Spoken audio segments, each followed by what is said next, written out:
ছুটে পালানোর চেষ্টা করছে। কি দৃশ্য দেখালি রে ভোলা, কি জিনিস ধরে নিয়ে এসছিস, কেমন লাগলো জানিস? কচ্ছপটা 1.5 কেজি হয়ে যাবে একদম। রাম রাম বন্ধুরা, সবাই কেমন আছো? আশা করি সবাই ভালো আছে। চলো আজকে আমার ভাইপো রাশিয়ান একটা মেয়ে কচ্ছপ পেয়েছে, ওটা দেখতে যাব। তোমরা দেখতে থাকো ভিডিওটা লাস্ট অব্দি, সেই মজা। কচ্ছপটা প্রচুর বড়, 1-1.5 কেজি মতন হবে। তো চলো ওখানে গিয়ে তোমাদের আপডেট দিচ্ছি। তো বন্ধুরা ফাইনালি চলে এসেছি, আর কচ্ছপটা আমার এই ভাইপো ধরেছে, রাশিয়ান কচ্ছপ বলে কথা। রাশিয়ান কচ্ছপটা এই যে এর মধ্যে রাখা আছে আর কি, কাল রাতে ধরেছিল। সেই বড় কচ্ছপ 1-1.5 কেজি হয়ে যাবে। তো কচ্ছপটা দেখতে পাচ্ছ কত বড় একদম। কচ্ছপটা একটু না হাঁটলে ভালো লাগবে, দেখাই তোমাদের। রাশিয়ান মেয়ে কচ্ছপ নাকি বলছে আমার এই ভাইপো বলছে। চলো তুমি হেঁটে দেখাও দেখি একটু। তো বন্ধুরা কচ্ছপটা ঘরের ভিতরে অন্ধকারে হাঁটছিল না, ভয় পাচ্ছিল বলে, তাই কচ্ছপটাকে নিয়ে সোজা হাতে করে নিয়ে বাইরে একটা সামনে উঠোন আছে, উঠোনে এই কচ্ছপটাকে নিয়ে গেলাম। নিয়ে গিয়ে একদম ছেড়ে দিলাম কচ্ছপটাকে যাতে হাঁটে। তো কচ্ছপটা হাঁটছে না, তাও দেখি, তাই মাথা চুলকাচ্ছি দেখে। কচ্ছপ পাওয়া হচ্ছে ভাগ্যের বিষয়, আমাদের এই দাউদপুরে কচ্ছপ পাওয়া হচ্ছে ভাগ্যের বিষয়।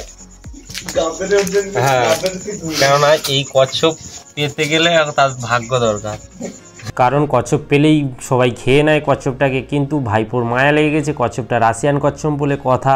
তো ভাইপো কচ্ছপটাকে বিক্রি করে দেবে বলে বলছে। তো আমি বললাম রাশিয়ান কচ্ছপ দেখ কি করবি। ভাইপো পেয়েছে রাশিয়ান কচ্ছপ বলে কথা। কই ভাইপো তুমি একটু এসো। রাশিয়ান। তো ভাইপো মুখ দেখাচ্ছে, একটু লজ্জা পাচ্ছে। কচ্ছপটা না হারলে একটু মজা হবে না। হ্যাঁ, এই তো দেখতে পাচ্ছ একদম ফাইনালি আগাচ্ছে।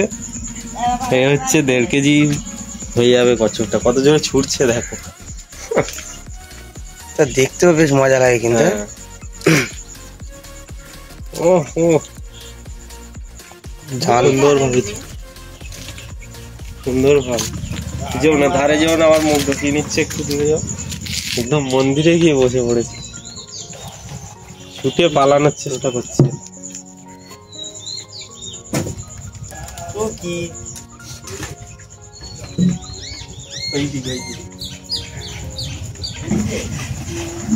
কি দৃশ্য দেখালি রে ভোলা, কি জিনিস ধরে নিয়ে এসছিস, কেমন লাগলো জানিস? কচ্ছপটা 1.5 কেজি হয়ে যাবে একদম, 1-1.5 কেজি হয়ে যাবে। আর এই কচ্ছপ সত্যি আমার এই ভাইপো পেয়েছে। আমার রাতে পেয়েছে আর কি। রাতে আমি আসতে পারিনি, ওই সময়টা আমার ক্যামেরা অতটা ভালো না, রাতে ভিডিও করতে পারিনি। বুঝতে পারো না, ভাইপো লজ্জা পাচ্ছে, দেখতে পাচ্ছ তো। রাশিয়ান নাকি রাশিয়ান মেয়ে কচ্ছপ, আমার ভাইপো ফোন করে বললো।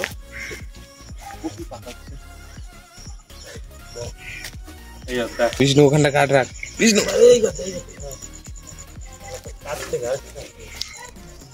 ও হেভি লাগছে। তো বন্ধুরা রাস্তায় কচ্ছপটাকে ছেড়ে দিয়েছি এবং কচ্ছপটা ছুটে পালানোর চেষ্টা করছে এবং আমাদের দেখে তাড়াতাড়ি করে মুখটা লুকিয়ে নিল। এবং একটা পিছনে টোটো আসছে, আমরা তাড়াতাড়ি করে কচ্ছপটাকে আমি হাতে তুলে নিলাম, নিয়ে হাতে রেখেছি। মুখ বার করে নিচে লাগানোর চেষ্টা করছে, আমি হাত পাচ্ছি, যেদিকে হাত থেকে পড়ে যায় লেগে যাবে অনেকটা কচ্ছপটা। তো তারপরে কিছুক্ষণ পরে আমি ভাইপোকে কচ্ছপটা দিয়ে সোজা আমি ঘরের দিকে চলে আসলাম। তো বন্ধুরা ভিডিওটা লাস্ট অব্দি কারা ওয়াচ করেছো একটা লাইক করে দাও, আর চ্যানেলে যারা নতুন আছো চ্যানেলটা সাবস্ক্রাইব করো। আর একটা কথা, কচ্ছপটার দাম কত হবে সবাই কমেন্টে বলো। তো চলো নেক্সট ব্লগে তোমাদের সাথে আবার দেখা হচ্ছে, বাই।